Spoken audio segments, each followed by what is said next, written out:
السلام عليكم ورحمة الله وبركاته.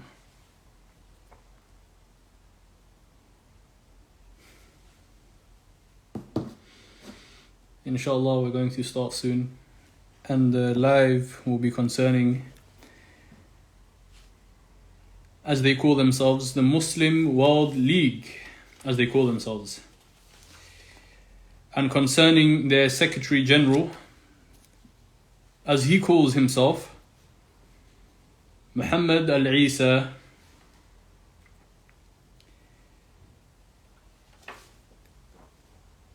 We are going to speak about some of their plots, some of their plans that they have for the Muslim world, as they call themselves, the Muslim World League, plans that they have for the Muslims across the world.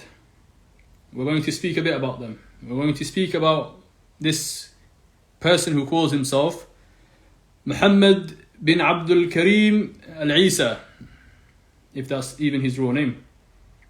We're going to speak about these things because I see these people to be from the greatest of trials upon the Muslim in this day and age that we are living in. And when you get to know about the plots of these people or this organization, then a lot of things will start to make sense to you. Things like terrorism, extremism, and a lot of wars and conflicts that have gone on in this world, they'll start to make sense. As they say, if you know the end of the plan, what leads to it makes sense. It's very clear. We know why these things are leading to a certain path, because the end goal we already know. I see them to be from the greatest of trials upon the Muslims. And they have made it very clear that they are enemies to Islam as a whole and to the Muslims as a whole. And they have the traits of the hypocrites. There is not a trait that I can think of except that they have it. There is not a trait of hypocrisy except that I find them to have that trait. Whether that trait be mixing the truth and falsehood. You and I were going to go through some of their stuff, and you're going to see how they mix the truth and falsehood. And this is the characteristics of the hypocrites, as Allah has made it very clear in the Quran. They are the ones who are spreading corruption, just like how the hypocrites spread corruption. They enjoin evil and they forbid the good, just like how we are commanded to enjoin the good and forbid the evil. They do the complete opposite of that. They enjoin the evil and they forbid the good. And this is another key trait of the hypocrites that they have within themselves. They are liars.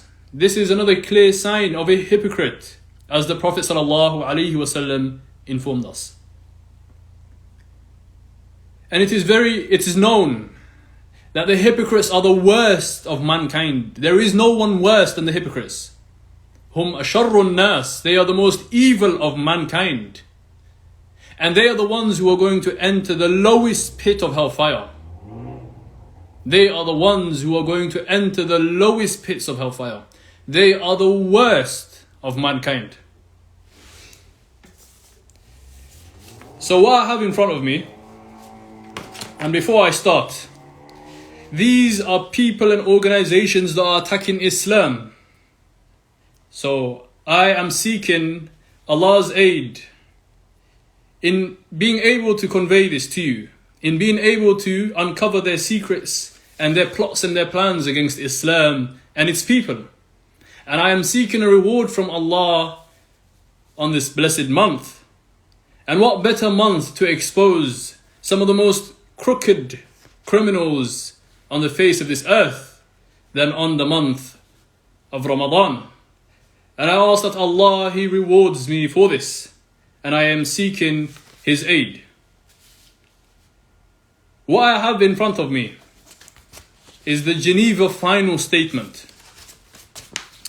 This organization, the Muslim World League, in February the 18th and the 19th, they went to the United Nations headquarters in Geneva.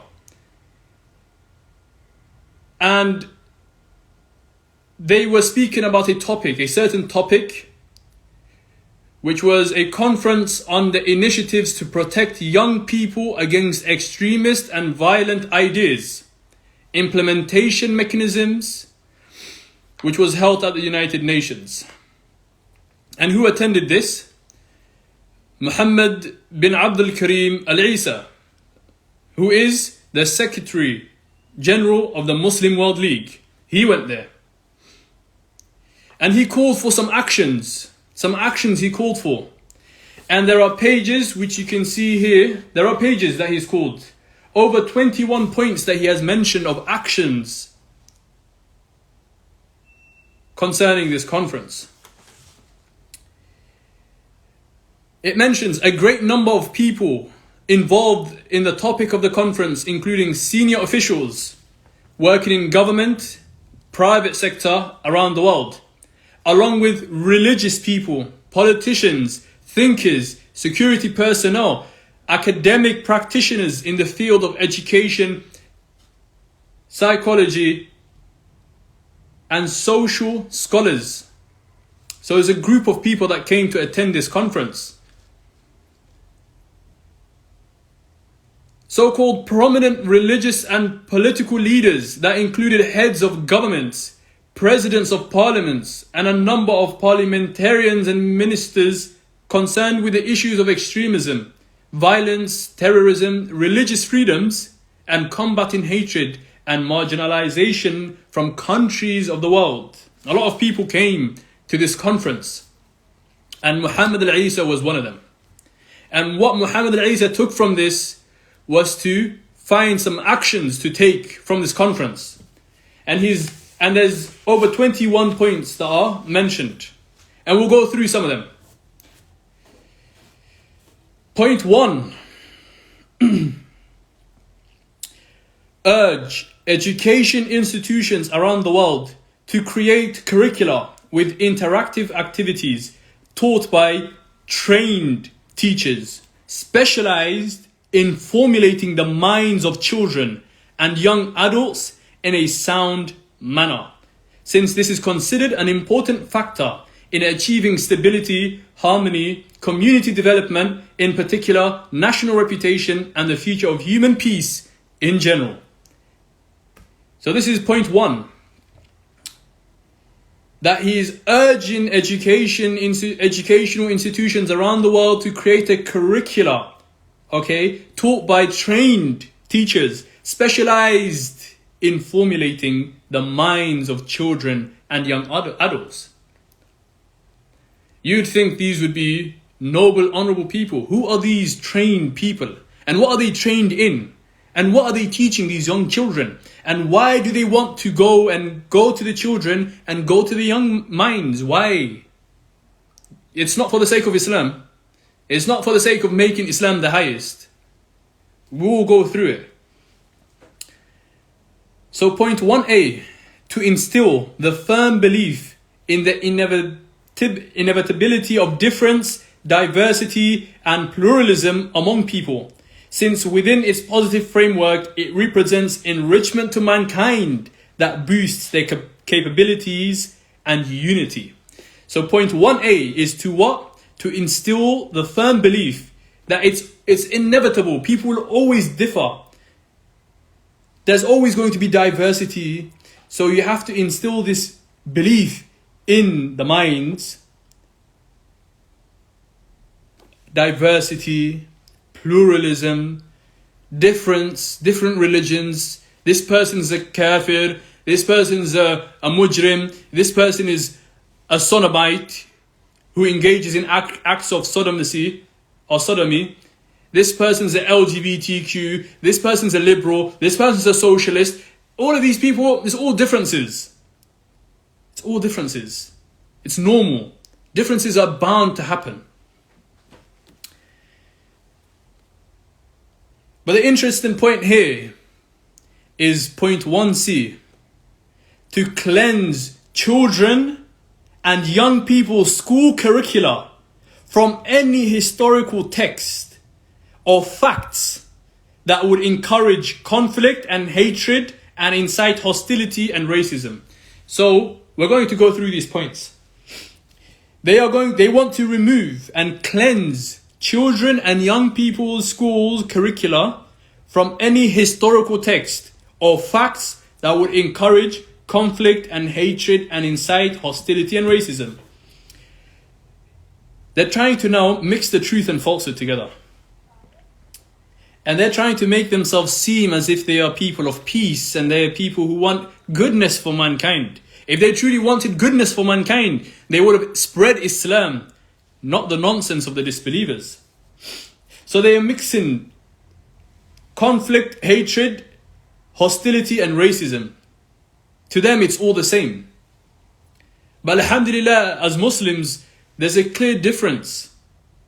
We are against racism. However, when it comes to hatred, we hate kufr. And we hate the people of kufr. I mean, Muhammad al-Isa should know this already. Or as he calls himself, Muhammad al-Isa, he should know this. One of the founding fathers of the state, of where this person is from, Saudi Arabia, was Muhammad ibn Abdul Wahhab. And how does he describe Islam? He describes it at the end by saying, al-bara'atu min ash-shirki wa ahlihi. That you free yourself completely from shirk and its people. You free yourself, you wash yourself completely from shirk and its people. Rather, the Prophet ﷺ informed us in an authentic hadith in Sahih al-Bukhari. And I will mention it to you.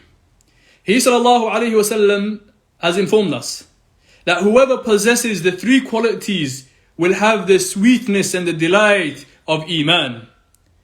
And one of them is who hates to revert to kufr as he hates to be thrown into the fire. You and I will not taste the sweetness of Iman until we hate kufr. This is from the foundations of Islam. This is from the foundations of our Iman. This is from the foundations of our religion. That we hate kufr. We hate fisq and fusuq. And we hate isyan and disobedience. And we hate shirk. We hate it completely. But here they want to cleanse the children and young people's school curricula from any historical text or fact that would encourage what? A portion of that is hatred. So how do they intend to cleanse this? How do they intend to cleanse ayat in the Quran that speak about hating kufr, that speak about hating the mushrikeen, that speak about hating the disbelievers? How are they going to cleanse this from the young people's curricula? How are they going to cleanse these ahadith that make it very clear that you will not taste the sweetness of Iman until you hate kufr and you hate reverting, going back to kufr? How are they going to cleanse this? Unless by trying to remove it from the curriculum, as they mentioned. Now, would any sane Muslim do that? By Allah, when I was reading this, I thought a communist wrote this. I thought an atheist, communist, disbelieving, loving person wrote this. But no, this is from the Muslim World League, the so-called Muslim World League. So they want to cleanse children and young people's school curricula from any historical text or facts that would encourage conflict and hatred.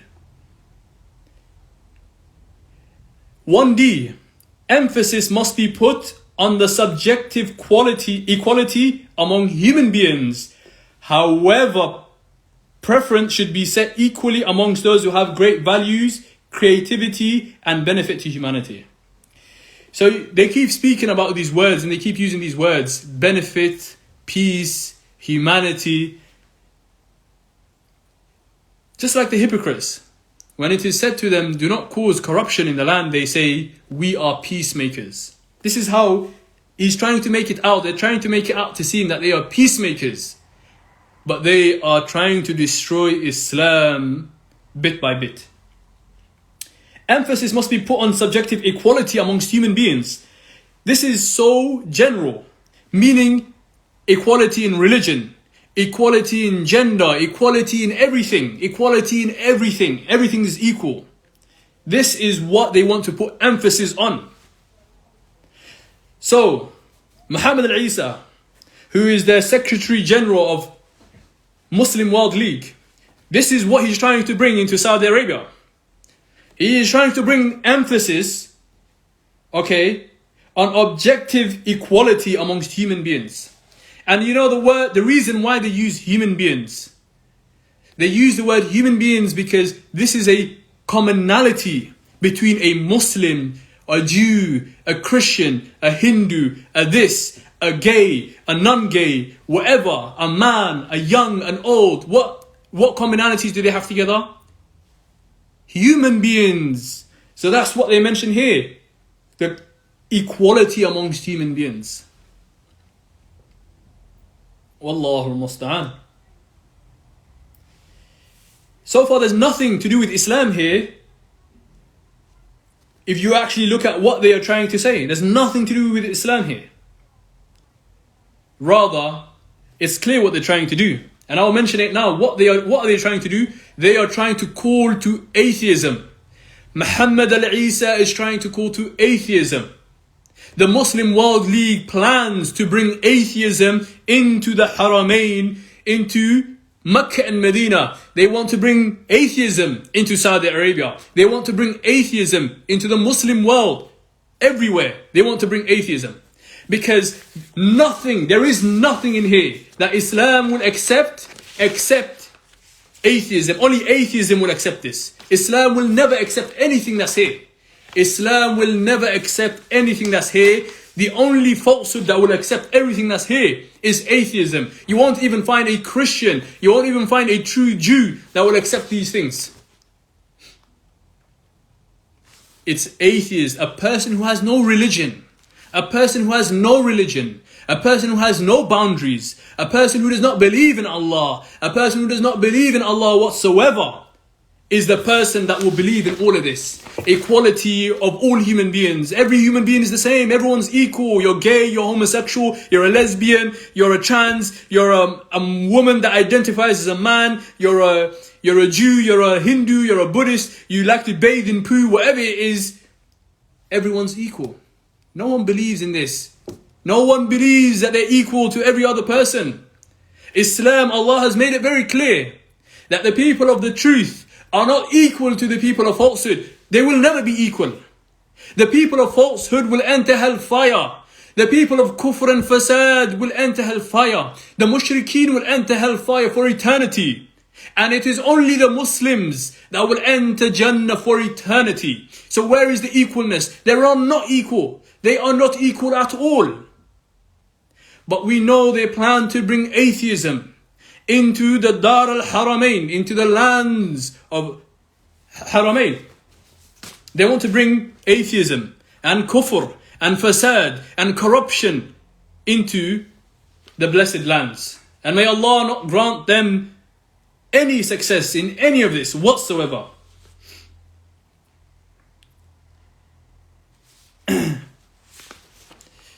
We go and carry on. Point 1E. To emphasize the importance of mutual respect between all human diversity as being an important ground for peace and harmony of nations and societies. This is just same point as the other one. They repeated the same point again. To emphasize the importance of mutual respect between all human diversities.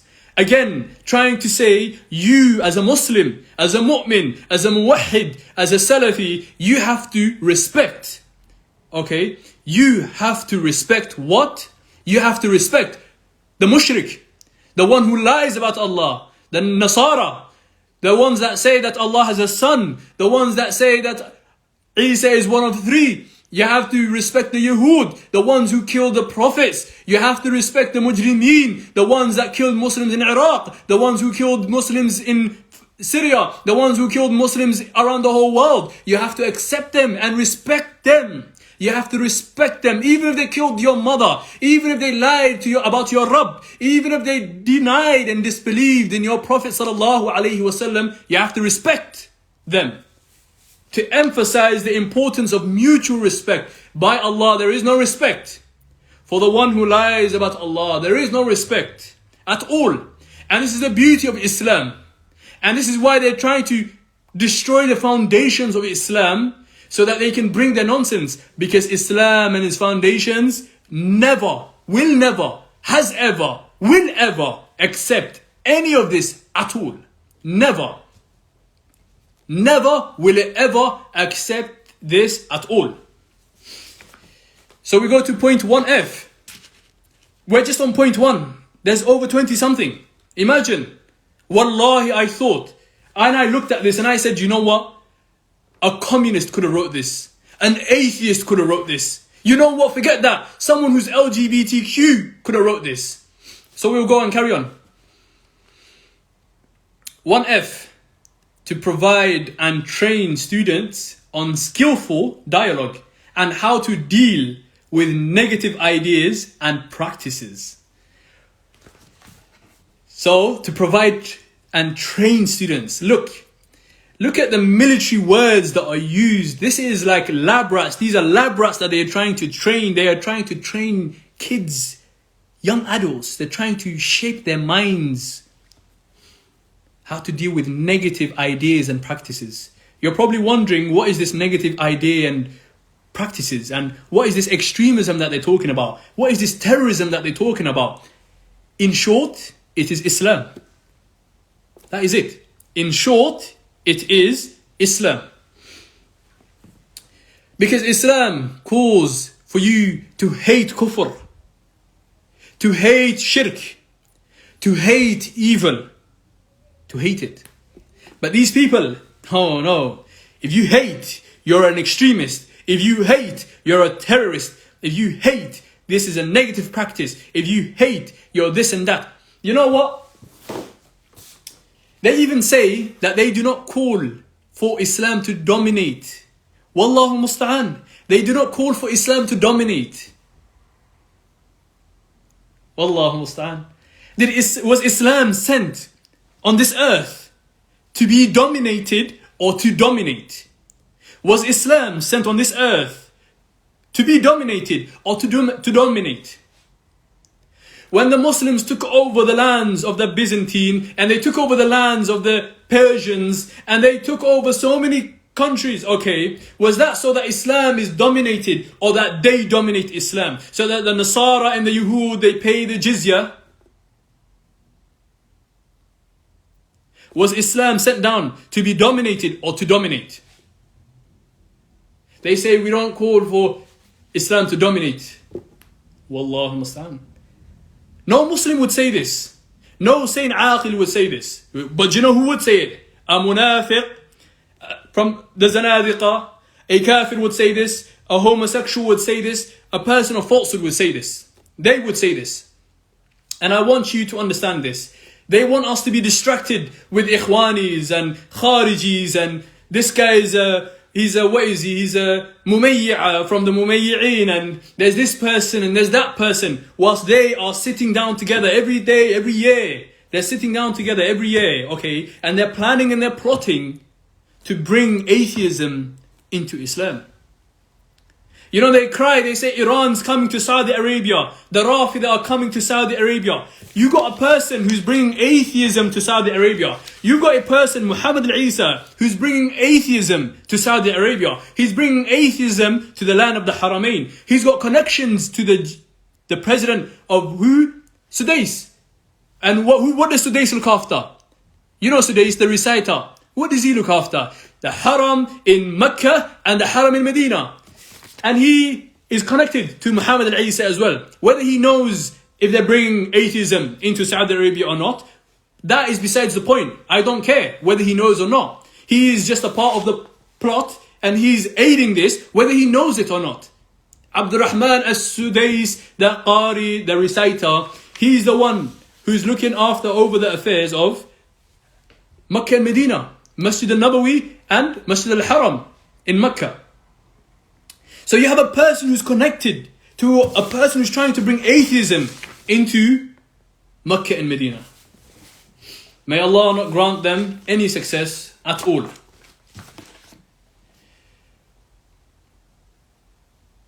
Point 1G. Point 1G. Accentuate utter rejection of any thought that foster or call for hatred. And then it says at the end, under any pretext. Under any pretext. Accentuate utter rejection of any thought. Look at the language that's being used. Very general. Okay? Any thought. Under any pretext. So any thought, okay, that fosters a call for hatred. We as Muslims, we call for hatred. Hating kufr. Hating shirk. Hating isyan. Hating zina. Hating alcohol. Hating disobedience in all of its shapes and forms. We call for that from the beginning till the end. That is from the foundations. This is from our foundation of our belief. It's called al-wala wal-bara. Okay? Al-wala wal-bara. This is from the foundations of Islam. And we say alhamdulillah that we have this foundation. Because this foundation is what makes us unique to the disbelievers. Is what makes us unique in the sense that we will never mix with falsehood ever, ever. No matter how much the hypocrites try to do that. We will never mix with falsehood ever. Al-wala wal-bara is from the foundations of Islam. If you reject that, then you have rejected a foundation from the foundations of Islam. And I'm not surprised that they would reject this. Because this looks like an atheist wrote it anyways. It doesn't even look like a Muslim wrote this. It doesn't look like a person of Iman and Tawheed even wrote this. So they want utter rejection. Well, I want utter rejection of all of this. I want utter rejection of Muhammad al-Isa, if that's even his name. I want utter rejection of the Muslim World League. I want utter rejection of all these organizations, over 50 organizations that have been around for over 50 years. I want utter rejection of the United Nations and all of these people that are calling to atheism and that are calling to kufr and fasad. I want utter rejection of every single one of them. Every single one of them. And you know what's funny? I should have this thought because everyone's supposed to be equal according to them. Everyone should be equal. Everyone's thoughts should be respected. But you know whose thoughts are not respected? The people of Tawheed.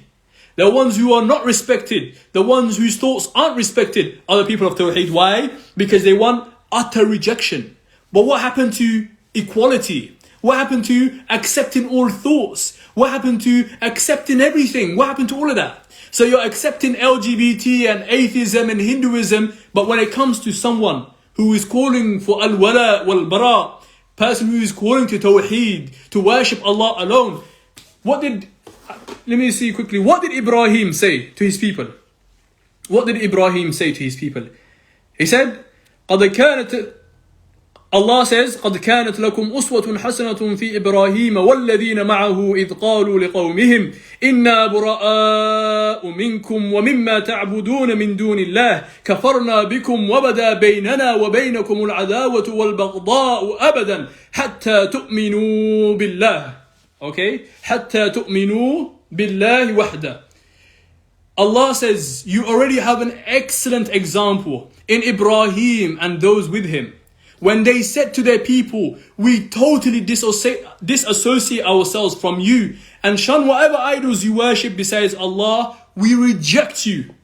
There is enmity and hatred that has arisen between us and you that will last until you believe in Allah alone. So what Allah said, this is an excellent example for us to follow in Ibrahim. Why? What did he say? He rejected kufr. He rejected his people. He disassociated himself from his people. And he said, between you and I, between you and us, there is enmity and hatred. But you know Muhammad al-Isa, how would he view Ibrahim alayhi salam? He would view him as a terrorist. He would view him as an extremist, and he would want utter rejection of this thought. He would want utter rejection of Muhammad and Isa. And we're going to go down to the part where he wants to deal with the finances of those people, the people that call to Tawheed. He wants to deal with their finances. He wants to prohibit any sort of fatwa. He wants to stop all of these things. This is how he would view Ibrahim alayhi salam. And this is the millah of Ibrahim alayhi salam that you and I are upon. The millah of Ibrahim, which is Hanif. That is the religion of Ibrahim. Al-Islam. Ibrahim was not a Yehud. He was not a Nasara. He was not a Christian. They did not even exist then. How foolish of you to even say that he's a Jew. The Jews weren't even around at the time of Ibrahim. How can you say Ibrahim was a Christian? The Christians weren't even around at the time of Ibrahim. He was a Muslim, and this burns them because they believe in this Abrahamic, that everyone is from Abraham. The Jews and the Christians are from Abraham. We're going to build a masjid, a synagogue, a church all together. This is kufr. This is fasad. This is fisq. This is all evil combined together. Do you not understand?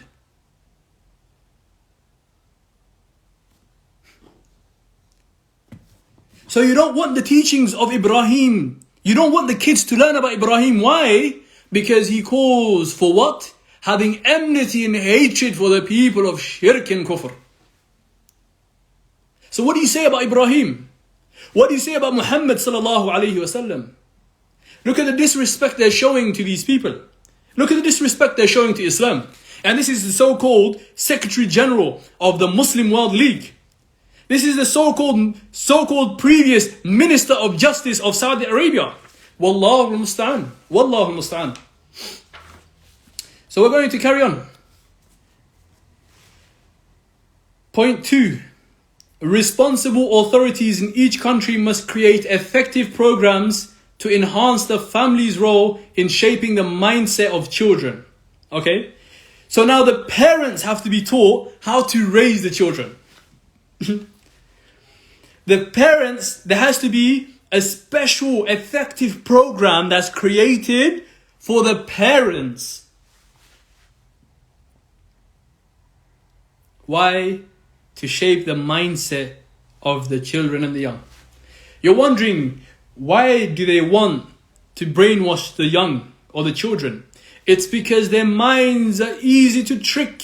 Their minds are easy to form. The Prophet ﷺ told us that everyone is born upon al-fitrah. But it is the mom, it's the parents that either make him a Jew, or either make him a Christian, or either make him a Zoroastrian. It is the parents. Look at the great impact the parents have on the life of the child. So they want to create their own system to brainwash the kids. And then they want to create their own programs to brainwash the parents, to brainwash the kids. Do you understand now? Do you understand? And what is it that they're going to be teaching the kids? It's the same thing. Accept all religions, accept and respect all of these people, respect the LGBT, respect the homosexuals, all of this, accept all of this. Everything accept all of this. Everyone's equal. Oh, you call yourself a Muslim, and he calls himself a Jew, and that person calls himself a Hindu, that person calls himself a Buddhist. You're all equal. Accept that. That is what they want to brainwash the young children. You're so focused on Ikhwani and Fulan's an Ikhwani, Fulan is a this, Fulan is a that. These people are sitting down together every year planning this. So that your children may be affected one day. So that they may brainwash your kids one day.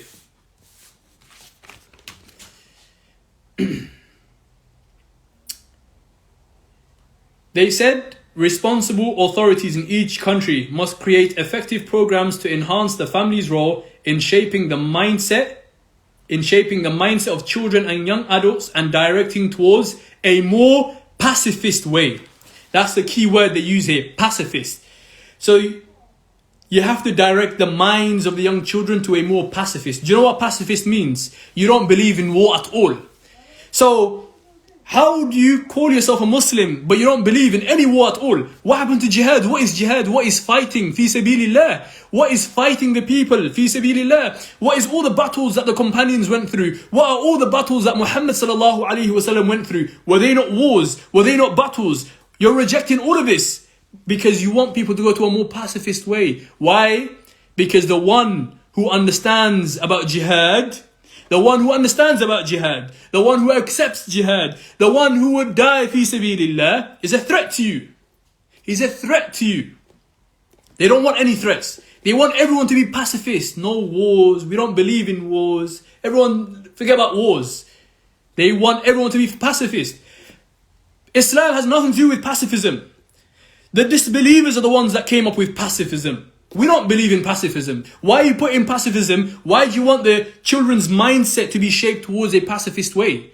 What does that have to do with Islam? What does that have to do with Islam? What about the young children that would go, not the young children, but the young adults that would go out and fight in jihad at the time of the Prophet ﷺ? The young ones that would go out and fight at the time of the Prophet ﷺ. Are you going to remove that? As you mentioned, you're going to remove from the curricula, historic and facts. Are you going to remove this from the curricula that the children are there? We know where you want to shape the minds. You want to move them towards a place where they are submissive, where they have no will to fight. They don't even believe in fighting because they're all pacifists. They don't even believe in fighting. They are accepting of everything they accept of. We know why you want to do that. Because you want to bring in atheism. You want to bring in atheism. And you want to have a one world government with a united nation. You want to have a one world religion. You want to have a one world system.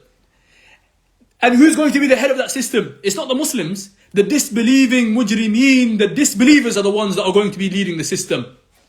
The disbelievers are the ones that are going to be leading this one world system, one world government, one world religion. It's not Muslims. And this is who Muhammad al-Isa is aiding. He's aiding these people. And 1,200 so-called scholars all coming together on Muslim World League, all signing papers, all signing charters, whether they like it or not. They are a part of this. They are a part of it. They are a part of this. And may Allah not grant them any success in this whatsoever. Number 3 is the same thing. Endorsing effective programs to bridge the negative aspects of religious. They bring them together, wants to bring the religions together. Okay. Number 4, enact legislation to prevent hate speech. Again, prevent hate speech. That's what they want. Who's going to judge what hate speech is? Who's going to make that judgment of what hate speech is? If I wake up today and I say no one can speak about the Nasara because that's hate speech, then what is that falsehood? That's nonsense. That's nothing to do with Islam at all. Absolutely nothing to do with Islam at all. Hate speech. You say hate speech, but what did Ibrahim say to the people? He said, between me and you, there is enmity and there is hatred until you believe in Allah alone. So would you enact legislations, okay, to prevent Ibrahim from saying this? Would you enact legislations to tell Ibrahim you're not allowed to say that you hate these people, you hate these mushrikeen, you hate these people of disbelief, you hate them? But then again, don't expect them to have any sort of love, sincerity to Allah and His Messenger sallallahu alaihi wasallam. For if they truly did, they would have not wrote or endorsed or promoted this nonsense. They would have never would they have. If they were true Muslims, as they call themselves, the Muslim World League, I call them the Corruptors World League. If they truly were Muslims, they would have never written this. So they want to enact hate speech, legislations that prevent hate speech. Number 5, religious and intellectual institutions must take steps to confront the ideas of extremism. Now we're going to get onto this point, extremism. So there has to be the religious and intellectual institutions. If you look at their speech, they use the speech of the philosophers and people of fasad and kufr. They use their language. So they say religious and intellectual. You thought intellectual is the scholars, the ulama, The Rabbaniyun ulama, you think they're the ones that are the intellectuals. Look at who they think that the intellectuals are. Psychologists and this person and this social expert person and communist person and that person. Those are the intellects they're speaking about. It's not the intellectual people you think you're speaking about. They say religious and intellectual institutions must take steps to confront the ideas of extremism. What do you think extremism is? You think extremism is going and blowing yourself in a market where people are selling fruits and vegetables. That's not the extremism Muhammad Isa is speaking about, or this Geneva statement is speaking about. Do you know who it's speaking about? If you have hatred to the people of kufr and fasad, you are an extremist. If you believe in al-wala wal-bara, which is from the foundations of Islam, you are an extremist. Okay? If you believe that Islam is to dominate and that Islam is the best for the whole world, you are an extremist. If you believe in jihad fi sabilillah, which is from the pinnacles of Islam, if you believe in jihad fi sabilillah, you are an extremist. You are an extremist. Because this is not the pacifist way, because this is not accepting of all other religions and falsehood, it's because this is not what they want you to be. So you are labeled an extremist. You're labeled an extremist. So when they keep talking about terrorism and extremists here, they're not speaking about people blowing themselves up in marketplaces. They're speaking about people of Islam and Tawheed. Why? Because when you teach the children al-Islam, its foundations, it makes their minds strong. They don't want that. They want them to be upon kufr and fasad and atheism and ilhad. That's what they want. That's what they want the children to be upon. So that they can mold their minds, and whatever falsehood and nonsense that they want, they will shape in their minds, the child's mind. That is it. That is what extremism and terrorism, whenever you hear Muhammad al-Isa and the Muslim world league ever talk about extremism and terrorism, we're fighting against extremism, we're fighting against terrorism, they're not talking about ISIS. They're not talking about al-Qaeda. I will mention to you, hopefully in a few series or a few videos, or maybe the next video, they have had connections with these groups. Whether it's Osama bin Laden, whether it's al-Qaeda, whether it's ISIS, whether it's the Khawarij. These people, they've had the Ikhwanis in their boards. They've had the Ikhwanis in their organizations. You thought Saudi Arabia was going to fight against the Ikhwanis. They were Ikhwanis the whole time themselves. They had these organizations. They had them amongst themselves. They were there. And I will point to you, okay, how these people were connected to all these so-called terrorist organizations, okay, terrorist organizations. And you will understand why these organizations were formed in the first place. Do you think the disbelievers formed ISIS for any purpose? For no purpose? Do you think these Ikhwanis were aiding and supporting revolutions in Syria, in Libya, in Iraq, in wherever it is in this world for no reason? Do you think the Freemasons were in bed with the Ikhwanis, and the Kuffar and the Mujrimeen and the Yahud were in bed all together to cause corruption in the Muslim lands for no reason? Creating ISIS, Al-Qaeda, Sayyid Qutb, Hassan al-Banna, all of these people. Inshallah, we will speak about them. These are the biggest terrorists. America is the biggest terrorist. The disbelievers are the biggest terrorists. But Muhammad al-Isa, he wants you to have respect. He wants you to have love. You know the Yahud? You know the Yahud that have taken over Al-Quds, have taken over Philistine, or Palestine, or whatever you say, that have taken over, that have killed your brothers and sisters, or the Muslim, or the disbelievers in America, that have bombed your brothers and sisters in all over the world, okay? They want you to have love, respect, be soft to them, accept them, open your hands for them, love them. That's what they want. But what about the kuffar? They want to bomb your children. They want to bomb your women folk. They want to shoot them in the head. They want to steal all their resources. They want to blackmail them. They want to humiliate them. They want to disgrace them and humiliate them to its uppest form of humiliation. That's what they want. Look at how they're trying to humiliate the people of Tawheed just in their own wording. Okay, they want to have laws that prevent hate speech. Okay, they want laws to prevent you from teaching Islam in its truest form. They want laws for that. Okay, they want laws. They want to brainwash kids. Okay, to be able to keep away from you, to not listen to your message, to turn away from you. That's what they want. Look at how they are dealing with the people of Tawheed. Look at how they're dealing with the people of Tawheed. Wallahu musta'an. These are the biggest terrorists. The biggest terrorists. And you know that terrorism isn't only bombing and stealing and looting and pillaging. That's not their only terrorism. Their terrorism is the hearts as well. They go into lands and try to brainwash. They try to brainwash. How many people were brainwashed by ISIS? How many people were brainwashed by Al-Qaeda? How many people were brainwashed by these terrorist organizations? How many people were brainwashed by these people? And they go out and blow themselves up. Who's behind them? You will find out later on who's behind them. The so-called people that are against extremism are the ones that supported extremism. The ones that are against terrorism are the ones who were creating terrorism. Does that make sense to you? The terrorist all of a sudden is now against terrorism. The extremist all of a sudden is against extremists. This is what they're trying to put forward. Okay? The IMF are the biggest terrorists. The United Nations are the biggest terrorists. America is the biggest terrorist. Russia is the biggest terrorist. The disbelievers are the biggest terrorists in the entire world. Whether you like that or not.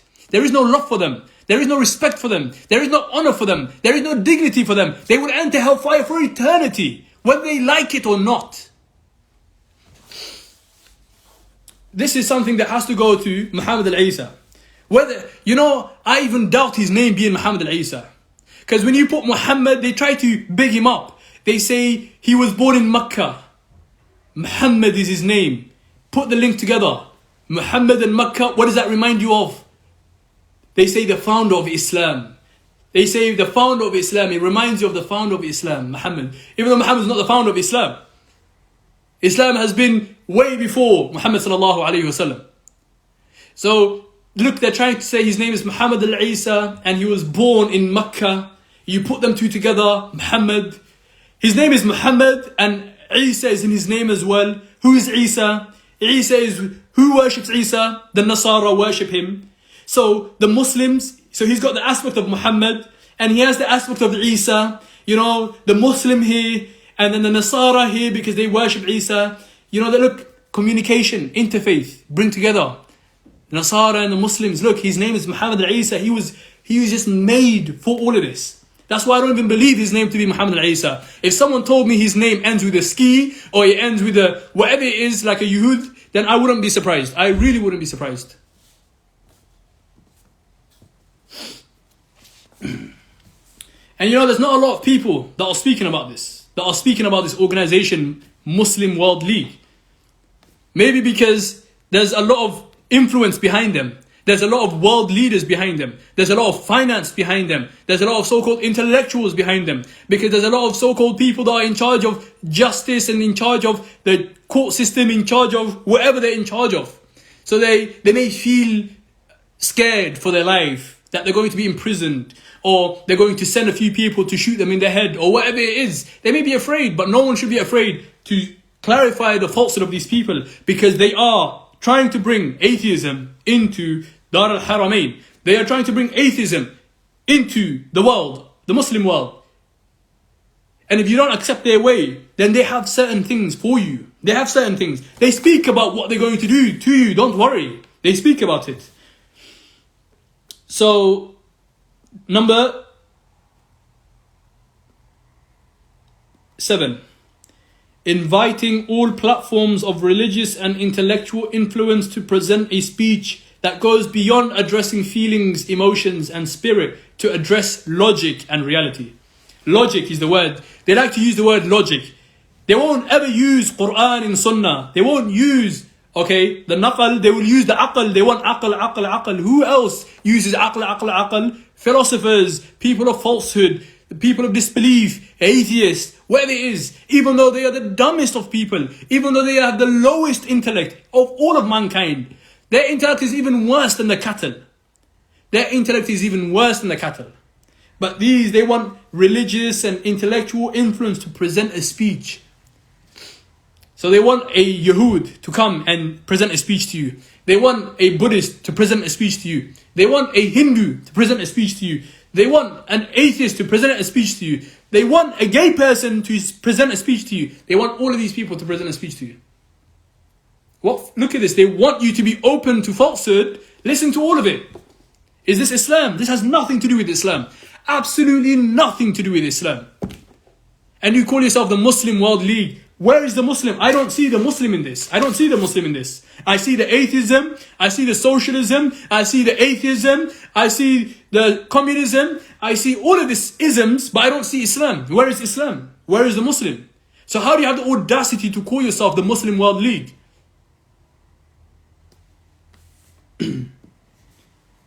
Number 8, listen to this.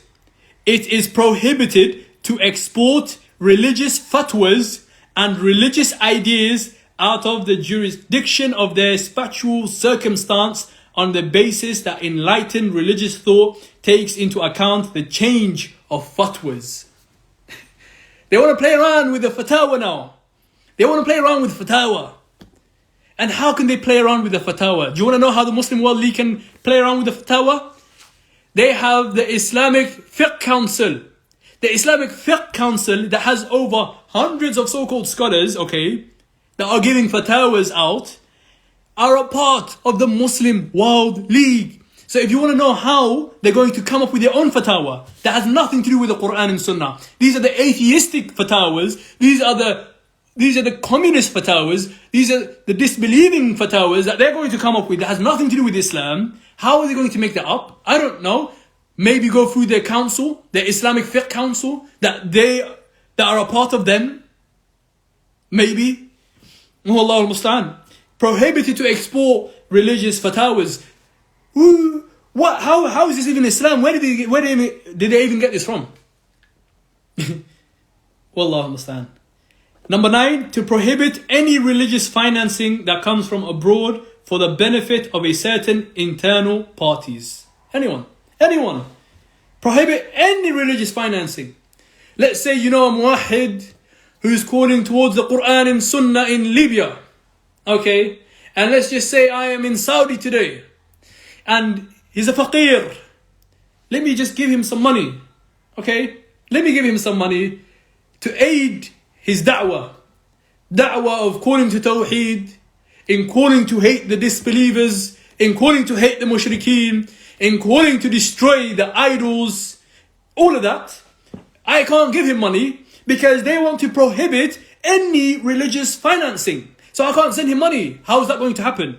I don't know. Maybe there's a digital currency that's coming up. There's a digital finance system that's being created so that they can track every finance that I make. They can track every transaction that's made. I don't know. Maybe that's how they'll do it. That is how they're going to prohibit you from sending money to such people. Why? Because of course they view the one who calls to Tawheed as an extremist, as a mujrim. They are calling Muhammad ibn Abdul Wahhab an extremist. Does that make sense to you? This is from Saudi Arabia. And one of the founders of Saudi Arabia was who? Was Muhammad ibn Abdul Wahhab, the state. Who founded it? Muhammad ibn Saud and who? Muhammad ibn Abdul Wahhab. So Muhammad ibn Abdul Wahhab is an extremist. You can't finance him. You can't do this. You can't do that. You can't do this. Wallahu al-musta'an.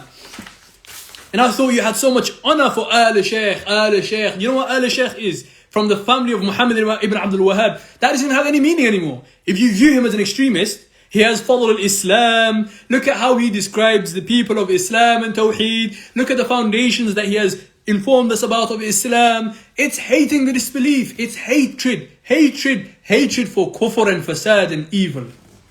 So he's an extremist to you. But he's the one who somehow was one of the founders of that land of yours. Does that make sense? That's the thing, man. They hate these people. So they have no worth. Al-Shaykh. They say the Mufti, the Grand Mufti of Saudi Arabia is Abdul Aziz al-Shaykh. They say this person is al-Shaykh. He's from the family of Muhammad ibn Abdul Wahhab. They view him as an extremist in the first place. They don't even care about these people. They don't care about Abdul Aziz al-Shaykh, the Grand Mufti of Saudi Arabia. Do you think they care about him? They don't care about him. You think they care about what he has to say? They don't care about what he has to say. They don't care about what he has to say. And you know what? Abdul Aziz al-Shaykh is a part of the Muslim World League as well. but he's blind, number one.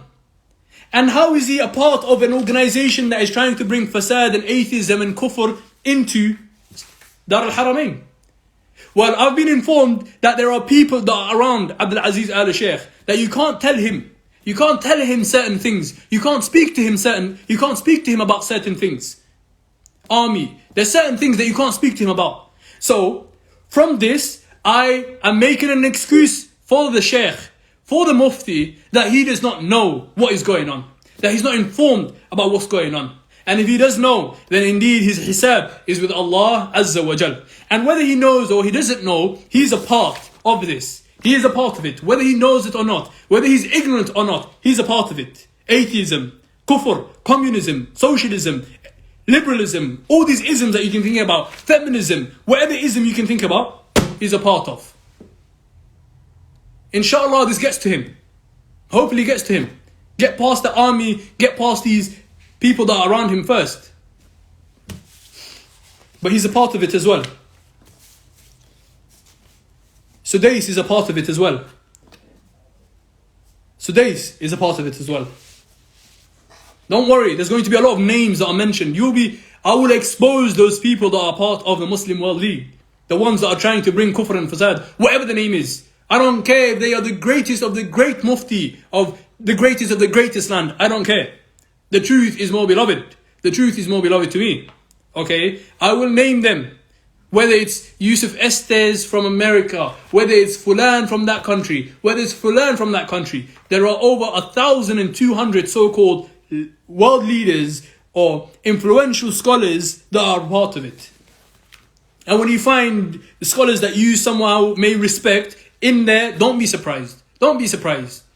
If Ruhaili's in there, don't be surprised. If Muhammad Bazmoul is in there, don't be surprised. If these people that you view to be aiding Salafiyya, aiding the Muslims, love the Muslims, don't be surprised. Don't be surprised. Whether they know, whether they don't know, don't be surprised. Do not be surprised when you find out if they're connected with these people.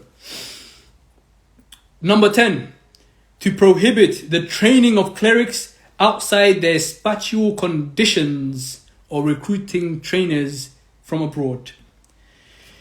So there's no one, no one can be taught except the way they want them to be taught. Does that make sense? So that's it. No one's going to learn about Islam. They don't want you to be learning about Islam anymore. They don't want you to be learning about Tawheed. They don't want you to be learning about Jihad. They don't want you to be learning about Al-Wala wal-Bara. They don't want you to learn about any of that. Why? Because they want to prohibit the training of clerics outside their spatial conditions. And they don't want any recruiting from abroad at all. No one, no. The system has to be all controlled from every aspect. Kufr has to just remain. Islam has to somehow disappear. But it will not disappear. Bi-idhnillah.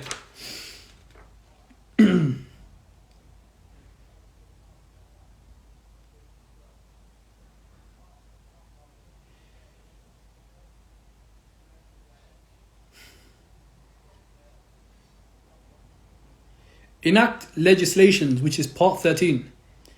Enact legislation to prevent any incitement or hostility towards religions and races, including Islamophobia and anti-Semitism. Oh, the big word. The big word, anti-Semitism. You see Muhammad al-Isa, he's going there. He's kissing the Yahud, you know. He calls the Yahud his brothers because he is one of them. That's why he views the Yahud to be a brother. Because he is a Yahud himself. That's why he views the disbelievers to be their brothers. Because he is one of them as well. Or else, why would you call them a brother? Why would you call them a brother? Why would you call them a brother? So, anti-Semitism. They want to enact legislation. They want to make law that prevents anti-Semitism. Anti-Semitism, who defines anti-Semitism? It's not Muhammad al-Isa who defines it. He's a miskeen in the grand scheme of things. He's a nobody, he's a puppet, he's a worthless person. His death is so great to us. We are so blessed with his death. Okay, he's not the one who defines anti-Semitism. The one who defines anti-Semitism is who? The Yahud. The Yahud are the ones that came up with anti-Semitism. And Semite, okay, you think Semite is only the Yahud in Israel today. Semite are the Arabs. The Arabs are Semites as well. Arabic is a Semitic language. They are Semites as well. But when it comes to hating an Arab, you're not labeled an anti-Semite. But when you hate a person, a Yehudi from Israel, you're automatically labeled an anti-Semite. So all of a sudden, the definition of anti-Semite is only specific to them. It's not for the Arabs at all. It's only for the Yehud in Israel. They're the only ones that you can be anti-Semitic to. You can't be anti-Semitic to Arabs. So does Muhammad and Isa, with all his intellectual scholars and all these smart people, do they not understand this? Do they not know this? I told you, their intellect is worse than the cattle itself. The cattle understands more.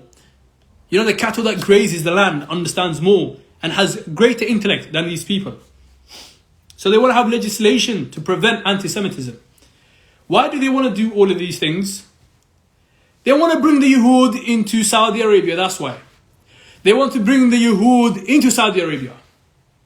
I mean, there's already a rabbi there already, who he calls himself, he's given himself the title, the chief rabbi of Saudi Arabia, okay? Herzog, whatever his name is. They want to bring the Yehud into Saudi Arabia. Number one, you have to accept all religions. Number two, you have to believe that everyone is equal. Everyone's equal, okay? You have to not be an anti-Semite. You can't be an anti-Semite. You can't hate the Jews. You can't hate the Yehud. You can't hate the Nasara. You can't hate these people. Okay, you have to accept them. You have to love them. You have to take them as their brothers. So, don't be surprised when you see Yehud flocking en masse. Whether it's the UAE, they're flocking en masse. Whether it's Saudi Arabia, they're flocking en masse. Whether it's Qatar, they're flocking en masse. Don't be surprised when they have these sort of action plans, okay? They have these sort of action plans to bring atheism and kufr into the land. To brainwash the people as well.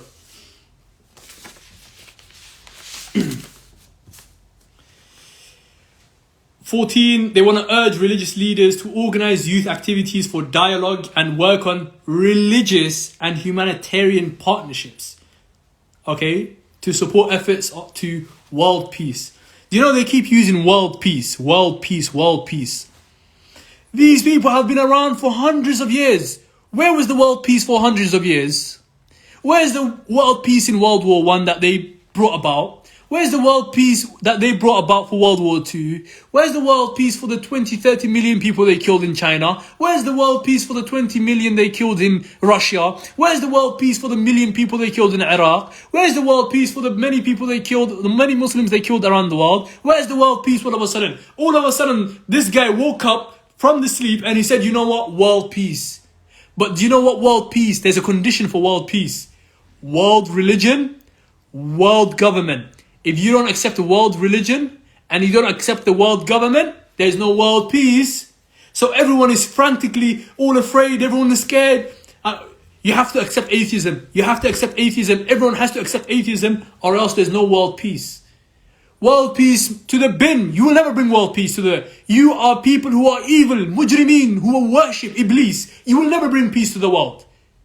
You will never bring peace to the world. Peace in the world will only come about when you are gone and you die and you never exist and you're never born. That is when there will be peace in the land. Not when you are alive, breathing, talking, thinking. There will never be world peace.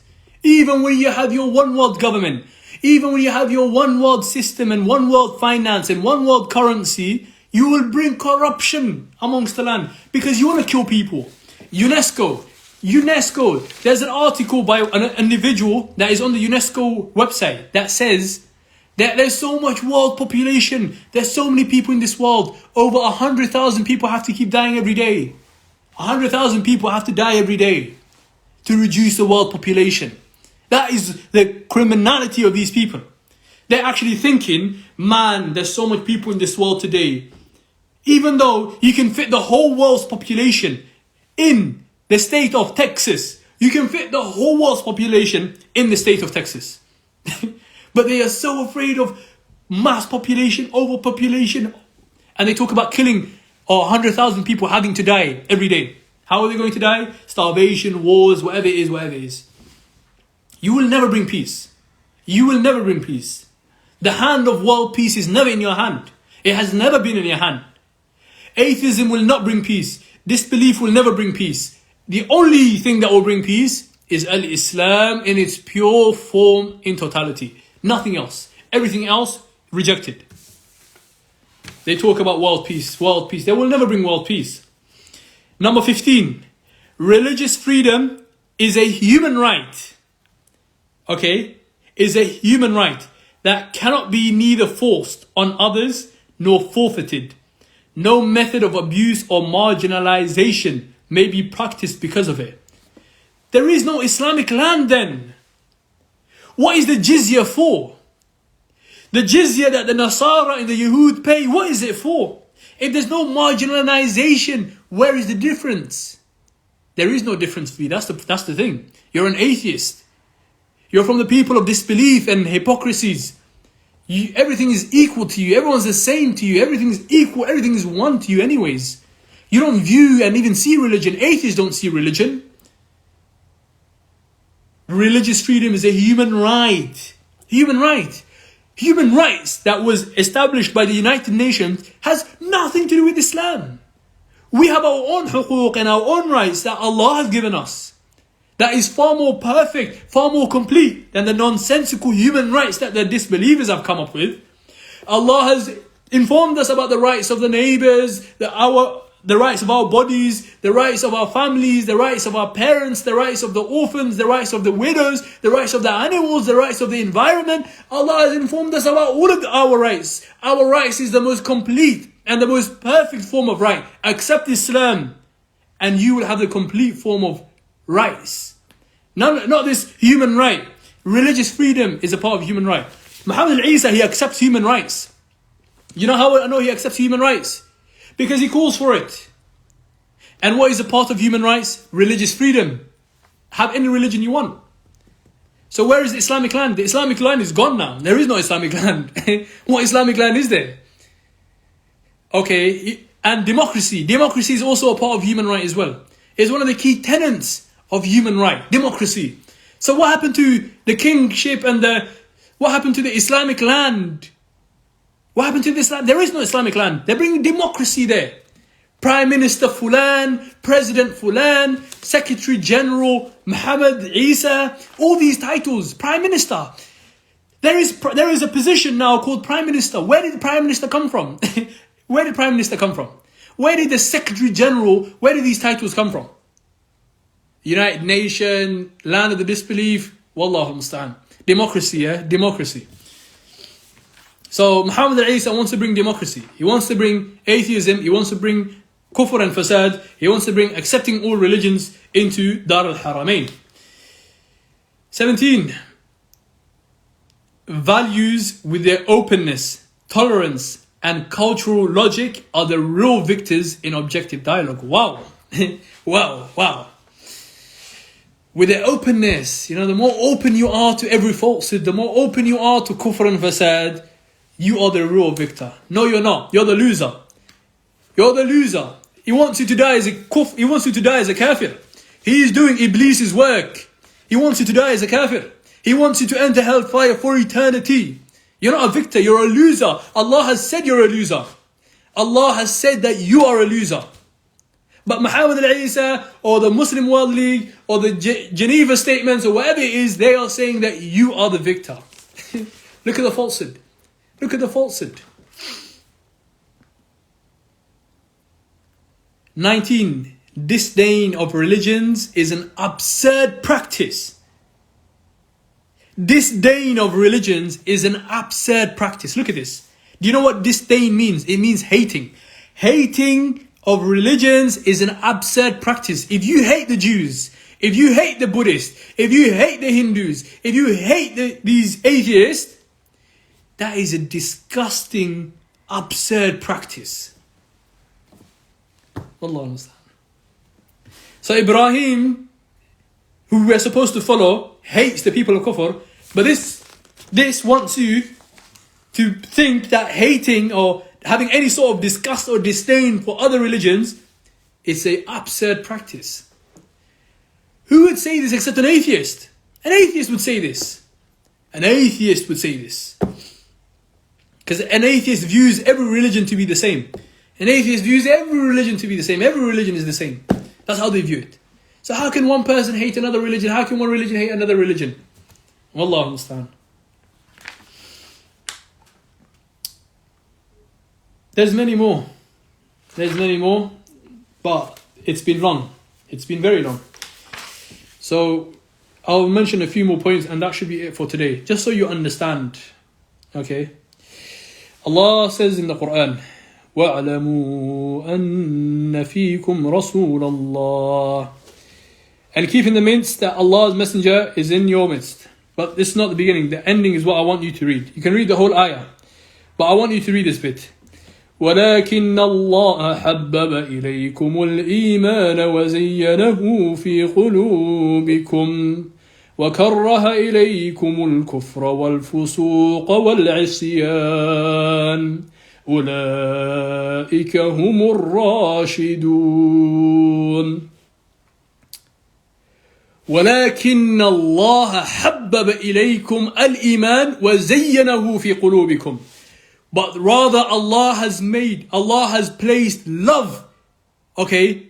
Allah has placed love to you. For what? Al-Iman. Allah has beautified and made it beloved to you, Al-Iman. وَزَيَّنَهُ فِي قُلُوبِكُمْ. And Allah has made it appealing and beautiful to your hearts. Al-Iman. Allah has made it beautiful and beloved to our hearts. Okay? وَكَرَّهَ إِلَيْكُمُ الْكُفْرَ وَالْفُسُوقَ وَالْعِصْيَانَ. And He has made hatred. Allah has placed hatred in our hearts. For kufr, for fisq, fusuq, and isyan. For disbelief, rebelliousness and disobedience and evilness. Allah has made our hearts what? Hated. Allah has made it hated. So those whose iman has made beloved to them, whose iman has made beautiful to them, who kufr has been made evil to them, who fisq and isyan has made evil to them, and hatred, they have hatred for it in their hearts, Allah says, أُولَٰئِكَ هُمُ الرَّاشِدُونَ. Allah says they are the rightly guided. But what does Muhammad al-Isa and MW, the Muslim World League, what do they say? You are an extremist, you are a terrorist, you are a this. That is why there is no Islam in their ideology. There is no Islam in their agenda. There is no Islam in their planning. There is no Islam in their plots. So who do you believe? Do you believe in Muhammad al-Isa, the Muslim World League, and all those who support him? Or do you believe in Allah al-Wahid al-Qahar? Who do you believe in? Who do you worship? Allah is telling you, okay, that Allah is the one who made hatred. You have hatred in your heart for kufr and fusuq and isyan. Allah is the one who made it in your heart, not anyone else. But now Muhammad Isa is saying you can't have hatred. You can't have hatred for kufr. You can't have hatred for isyan. You can't have hatred for fusuq. So who are you going to listen to? Muhammad Isa or Allah? Who are you going to listen to? Who are you going to listen to? Who are you going to obey? Who are you going to worship? Are you going to listen to these people who are bringing atheism into the land of the Haramain? May Allah not grant them success. May Allah not grant them success. May Allah stop them in their tracks. For the next, inshallah, 10-15 minutes, I'll speak a little bit about this group. This group, you know, Saudi Arabia, they have Ikhwanis imprisoned. There's no need in imprisoning the Ikhwanis. Bring them all out. Muhammad al-Isa is the biggest Ikhwani. Bring them all out. Muhammad al-Isa is the biggest Ikhwani. You know, the Ikhwanis, they have a principle. Let's leave what we disagree upon and let's unite upon what we agree upon. Muhammad al-Isa has taken that to its highest level. He's not telling the people of bid'ah, let's just leave upon what we disagree and unite upon what we agree upon. He's saying to the people of kufr and fasad, the atheist, he's saying let's leave our differences and let's unite upon our commonalities. Let's unite with each other. So if Muhammad Isa, you're going to give him the highest position or one of the highest positions, then why do you have all these Ikhwanis in prison? Why are they all in prison? Why do you have Salman al-Auda, who is speaking about women's rights and all of this? Muhammad Isa is speaking about women's rights as well. Why don't you bring them all out? Why are they imprisoned? You have one of the heads of the Ikhwanis in this position. Why do you care about those in prison? And why do I say Ikhwani? Ikhwanul Muslimin, the Muslim Brotherhood, is an organization that was founded, you could say, before Hassan al-Banna. The teachings were founded before Hassan al-Banna, but Hassan al-Banna was one of the ones who created this organization, the Muslim Brotherhood. And there was another individual, Sayyid Qutb. So Sayyid Qutb is one, Hassan al-Banna is one. Sayyid Qutb, he's the one who taught and brought about extremism, terrorism, kharijis, khuruj al-hukam, revolting against the rulers, revolutionary and protest, all these Islamic springs that you see, or Arab Spring, or whatever it is that you see. This ideology was propagated by Sayyid Qutb. Abdullah Azzam, who's one of the founders of Al-Qaeda, who was his teacher, or who did he love and respect? Sayyid Qutb. Anwar al-Awlaki, who these kharijis love so much. Who did he love? Who did he respect? Sayyid Qutb. Who did he learn from? The books of Sayyid Qutb. So these people, their teachings and their understandings came from who? Sayyid Qutb. He was from one faction of the Muslim Brotherhood. The second faction was who? Hassan al-Banna.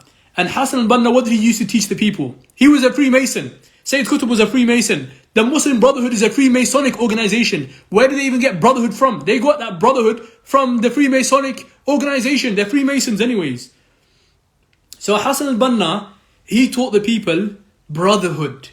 Let's leave our differences. You're a Shi'i, you're a Rafidi, you curse my mother, Aisha radiallahu anha. You go to Ahmadi, you're a kafir anyways. But no, whatever your beliefs are, let's take our differences and let's unite upon what we agree upon. That is the belief of Hassan al-Banna. That is the belief of this guy, Muhammad al-Isa. So why is Muhammad al-Isa not called an Ikhwani? What happened to Saudi Arabia fighting a war against Ikhwanis? You have the biggest Ikhwani there. What happened? Muhammad al-Isa, he's saying let's forget about our differences. This is the atheistic point of view now. We're saying because our religions are all different, all our religions are different, let's look to a commonality that we have. I know we're human beings. We're common in human beings. Oh, I know. We live in the earth together. We live in the world together. Oh, yeah, that is our commonality. So how about we forget about all religion, forget about everything. Let's unite upon humanism. Let's unite upon we're humans. Let's unite upon naturalism. Let's unite upon nature. That's what we agree upon. That's what we're together. We live in the same world. That is the atheistic point of view. Muhammad al-Isa has taken this principle of the Freemasons to its highest regard. He's taken it to a higher level than Hassan al-Banna has taken it, who was one of the founders of the Muslim Brotherhood. So what happened to fighting the war against Ikhwanis? Oh, we're going to sanction Qatar, we're going to sanction these Ikhwanis because they're Ikhwanis. But you have the head of the Ikhwanis here saying all of these things. Because I know you're not fighting against Ikhwanis. The Ikhwanis have always been amongst you. You've always respected the Ikhwanis. You've always loved the Ikhwanis. You claim to hate the Ikhwanis, but you never hated them because they are a part of the agenda. And you know the agenda. That is why. That is why. So Muhammad Hassan al-Banna, he had this organization where we're all equal. Sayyid Qutb, he had this belief we're not all equal. The reason why is because he wanted to take over the rulers. He wanted to cause as much mayhem as he could. And then Hassan al-Banna would come from the side and say, look, you fought too much wars, too much bloodshed. Look at all this corruption that's going on. Let's just unite together. Let's just be brothers together. Let's just love the Jews and the Christians. Let's just love the Shi'is and the Rafis. Let's all be one. We're tired of war. They're the ones that are creating the wars, okay? They're the ones that are financing the wars. And then they're the ones that want to say, oh, we're tired. Come on, let's unite together. These were the two factions of the Ikhwan al-Muflisin, the Muslim Brotherhood. And that is what you find in all of this paper. This is what it's leading to. They're leading to kufr and atheism and fasad. This is what it's leading to. This is what they're trying to bring. You're scared of Iran and the Rafida coming to Mecca. You have Muhammad al-Isa in Mecca, who loves the Jews, who kisses the Jews, who says he loves the Hindus, he loves the disbelievers, he loves those that lie against Allah, he loves those that lie against Muhammad sallallahu alaihi wasallam, he loves them. And you have him to be one of the leaders of the organization, the Muslim World League in Mecca. You have this evil thing in Mecca.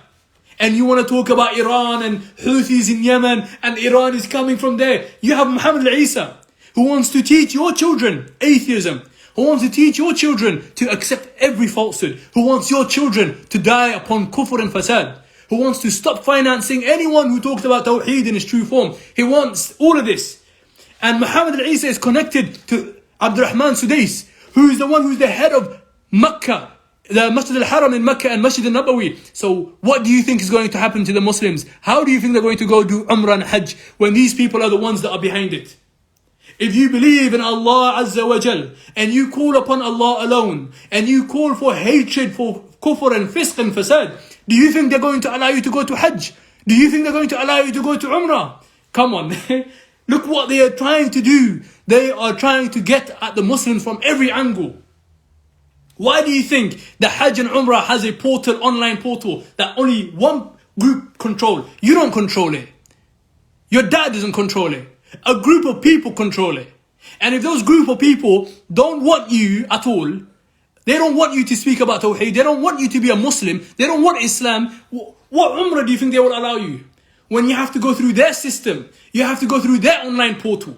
How do you think you'll ever be able to do Umrah? How do you think you will ever be able to do Hajj? May Allah not grant them success. Sudais, why do you think Sudais is going to the Deobandis and he's sitting with the Deobandis? Or why do you think you see Abdul Aziz al-Sheikh sitting with the Ash'aris, and he's sitting with the Ikhwanis, and he's sitting with the people of falsehood? Why do you think these people have to sit with the people of falsehood? Do you know why? Because they are bringing atheism, they are bringing normalization, all of falsehood, Freemasonry, atheism, socialism, neutralism, humanism, call it whatever ism you want. They are bringing disbelief into that land. That is what it is. That is what it is. That is what it is. So, this is one part. We're going to keep going deep, and I'm going to keep speaking until they are exposed. But hopefully it's clear to you. They don't like Islam. They view you as a terrorist. They are bringing atheism and acceptance of all falsehood into that land. Okay. They want to go for your children. They want to go for your daughter. They want to go for your wives. They want to go for your parents. They want to go for everyone. Their fasad and their corruption, their fitna, their trial, it goes and expands to everyone. And then they try and make it out, look, we're doing humanitarian work. We're looking after the poor. You're not looking after the poor.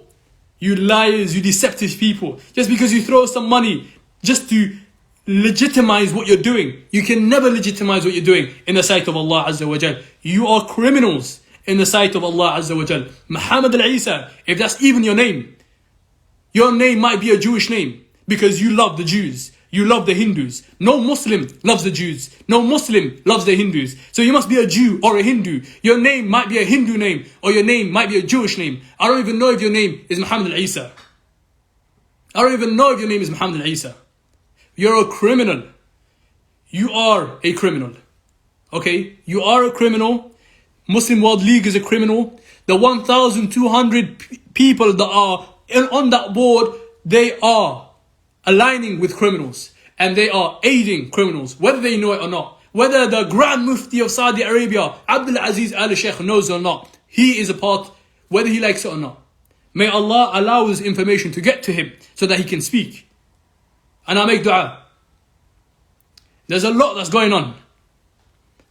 Islam is being attacked from its foundations. You're crying about Mumayyi'a, Ikhwani. Islam is being attacked from its foundations. Islam is being attacked from its foundations. Okay? By the people who are wearing thobes, who have shamar, who you think is a scholar. He went to Ibn Saud University. Oh, he went to Medina University. Oh, he went to Mecca University, al-Qura University. These people that are on there, okay, there are people that went to these universities, that have aligned with the Ikhwanis, that have aided the Ikhwanis, that have aided ISIS, that have aided the terrorists. And now they are aiding this. Why? Because create chaos and then bring order out of that chaos. That's Freemasonry there for you. And that's what these people are upon. Kufr, fasad, Freemasonry, socialism, communism, whatever ism that you want to talk about. That is what they truly are upon. And inshallah, protect your families, protect your kids, learn your religion, learn the foundation of religion. This is your akhirah, this is your hellfire, this is your jannah. If you die upon this belief that they want you to die upon, you will enter hellfire for eternity, forever and ever, burn forever. That's what Iblis wants for you. These people, let them die upon their way. They're going to enter hellfire for eternity. And may Allah double their punishment and triple their punishment and never ever allow them to ever come out. But fear for yourself and fear for your family. Fear for your women folk. Fear for your children. Fear for your parents. Teach your family the religion. And preserve yourself and preserve them upon obeying Allah. Times were going to get very tough. They want to play around with your finances. They want to play around with your life. They want to play around with your umrah. They want to play around with your hajj. They want to play around with you and your religion. So if you don't have the iman and the strength right now, you don't know what's coming. And I'll leave you with that. Assalamu alaikum wa rahmatullahi wa barakatuh.